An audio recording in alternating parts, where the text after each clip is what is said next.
Osweiler will start in place of the injured Peyton Manning this weekend against the Bears. Since Manning and Osweiler both joined the Broncos in 2012, Osweiler has taken 150 snaps, with only one of those snaps coming in a one-score game, and it was when he took a knee before halftime. Osweiler is taking on a Bears team who is a perfect 3-0 versus the AFC West this season. Stephen A., can Osweiler right the ship for this Chicago squad? I don't know if he can right the ship for Denver, but I can tell you this. Yes, Denver, excuse me. I don't think he'll have to. The fact is that with Aqib Talib coming back with that secondary and that defense going up against Jay Cutler, I expect them to rattle Jay Cutler and to beat Jay Cutler. Osweiler just has to make sure he doesn't lose the game for them. According to the numbers that I saw, and since he's been in the NFL, he only threw like 30. He only threw like 30 passes. Threw like 2 touchdowns, one last year, one this year, just last week against Kansas City, and completing 14 of 24 passes. I don't expect him to knock anybody's socks off. I will tell you this. Chicago can beat this team if Denver's running game continues to be what it's been. Ranks 29th in the NFL. C.J. Anderson and Ronnie Hillman really have to get it going. They've got to figure out a way to get their running attack going, certainly in this game, to take some of the pressure off of Brock Osweiler. But I will tell you that I expect this defense to get the better of Jay Cutler so long as they're put in a position where they could potentially win this game. If Brock Osweiler stinks up the joint, and they can't run the football either, like they haven't been able to for most of the season, then Chicago can win this game. But I'm going to bet on Denver that Osweiler, a young guy that appears to have some promise, although I haven't seen him. I really don't know what he can do yet. It'll be interesting to see what he does. I'm going to think that the Denver Broncos are going to run the football relatively effectively this week, that others will get involved and they'll be respectable, and that the defense will score at least one touchdown for them. And I'm going to pick the Denver Broncos to win this game 24-20. Is that more Jay Cutler hate I'm hearing from you? Sure. That'll never go away. Oh, okay. Thank you. That'll never go away completely. I can't help it. I just can't. Guess what? I'm picking Chicago to win this game because the Vandy man can.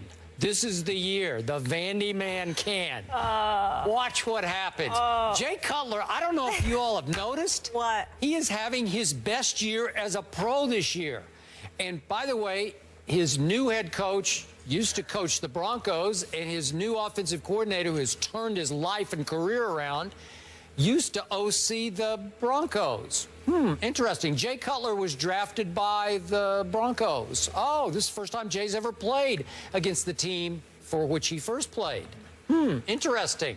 I kind of like this at Chicago against Brock Osweiler. How much pressure is on this poor kid? I saw a stat here. He's thrown 150 passes. Only one has come in any game as close as one score. So all of his passes thrown in the NFL have been garbage time passes, mop-up passes. And all of a sudden, he's taking over a 7-2 team. Peyton got it to 7-2. And you're going to be expected to carry on with one of the best defenses in pro football against Jay Cutler at Chicago with all those Denver connections. I pity the kid. That's a lot to ask. And I hear great things. I know Gary Kubiak is enthralled with the potential of Brock Osweiler at 6 feet 7 inches tall. I just don't love his chances against this team at this moment in this city, because this Bears defense under John Fox, I don't know if you've noticed lately, it's come alive. I have. They're starting to play. By the way, Chicago is 3-0 against the AFC West so far. Not bad. I know they haven't played Denver yet, but they're about to with Brock Osweiler at quarterback. No offense, Brock, but this is tough duty here. Listen, that Langford kid from Michigan State has also come alive and brought the offensive alive. Matt Forte not happy about that. He thinks Chicago is sort of running him out of town, but come on, get over it, Matt. The kid's electric. He's given voltage to the offense. Jay Cutler seems to have grown up under Adam Gase. I don't know what's going on, but he looks like a star quarterback to me over the last 4 or 5 games. His QBR is by far the best he's had in his entire career, including the stretch in Denver under the great Mike Shanahan.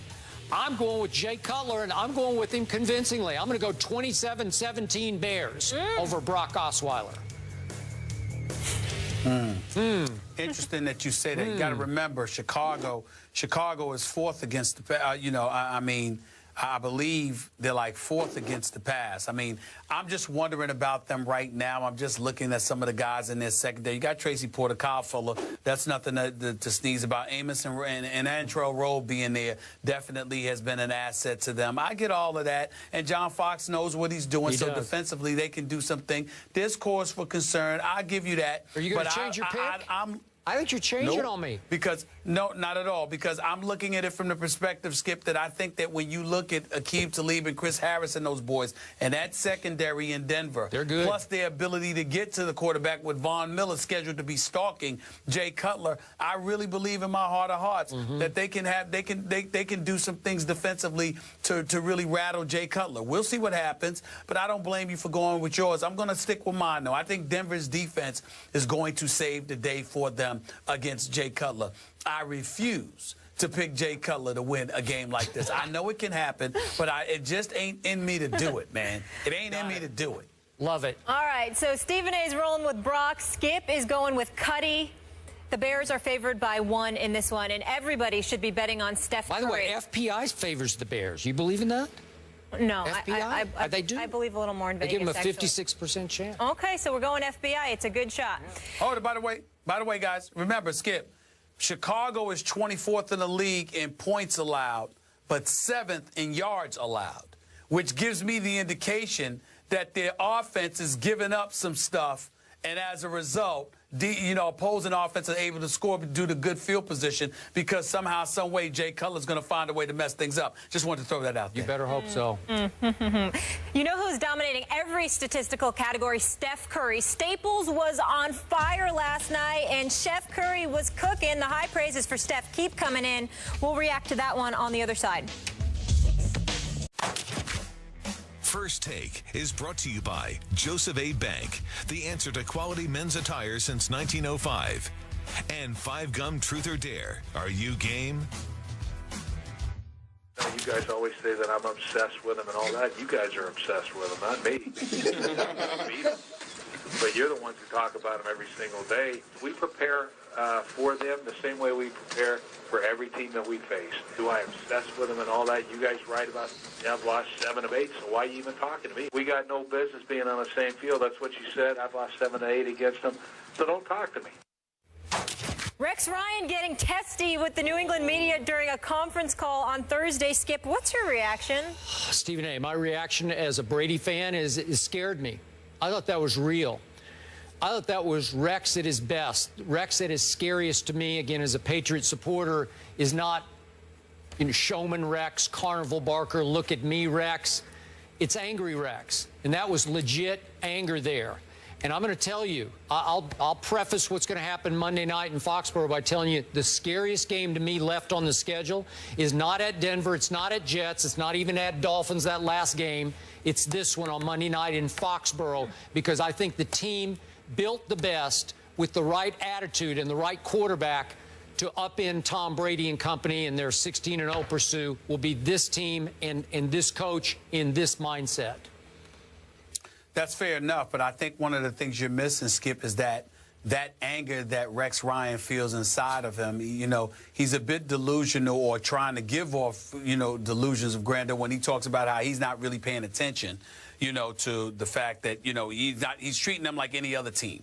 They're not any other team to him. They're a team within his division that has dominated him since he has been a head coach in the NFL. They've beaten him 8 of the last 9 times. They keep winning division titles at his expense. And he came into the NFL as a head coach talking about how he's not here to kiss Bill Belichick's ring. Yep. And everybody remembered that. So it's those kind of statements that have come back to haunt him, because he's had no choice but to kiss the ring, because since Rex Ryan has been a head coach, the Patriots have been to 2 Super Bowls and have won 1. And they keep winning the division every year, where that's not the case for him. So they're not only successful, but they're successful on his watch, within his division. Yep. And all the bluster and bloviating has amounted to nothing. And nobody highlights that, the ineptitude of Rex Ryan, better than Bill Belichick and the Patriots. I hear you, but the one coach who has tormented Tom Brady over the years the most is clearly Rex Ryan. Now, he did bloviate ahead of the game early this year at Buffalo, and he got it stuffed right back in his face by one of the great Brady regular season performances of his entire career. But it was 40-32. Tyrod scored 32, some of them late. But Tyrod, I don't think he's afraid of Tom Brady in his own way. That's true. But they were down 37-13 before New England got a little lackadaisical. But three of those TDs, half of those total yards are from players that can't go. Julian Edelman, Dean Lewis. So we will see. Bingo. See you guys on Monday. Have a great weekend.